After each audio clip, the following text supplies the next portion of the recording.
Another matter, over the past few days, Director of National Intelligence Tulsi Gabbard has unveiled shocking new evidence that former President Barack Obama and top aides in the Obama administration conspired to subvert President Trump's 2016 election victory and undermine the democratic will of the American people.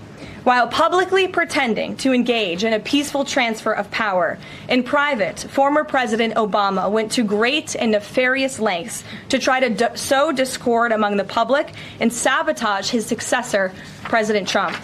The new evidence released by the Director of National Intelligence, who is here with me today, confirms that the Obama administration manufactured politicized intelligence, which was later used as the justification for baseless smears against President Trump in an effort to try to delegitimize his victory before he even took the oath of office.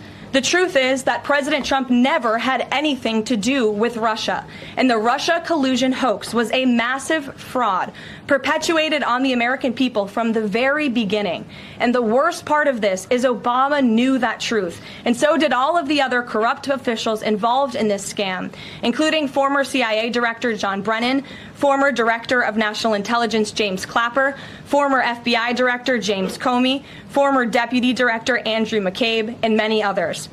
Director of National Intelligence Gabbard's report further confirms what we already knew. There was no collusion, no corruption, except on the part of Barack Obama and the weaponized intelligence agencies at the time. The Russia hoax was a blatant lie, all ginned up by Democrat political operatives that were signed off on by then President Obama and leaked to the news media to launch a years-long witch hunt against President Trump and his first administration. Allies of the president, including his own son, Donald Trump Jr., were disgustingly smeared as Russian assets, and some even had their lives destroyed because of this vicious lie. The president's first 2 years in office had this fake distraction hanging over it, and endless resources, time, and political capital were spent having to debunk these lies from the highest levels of our government.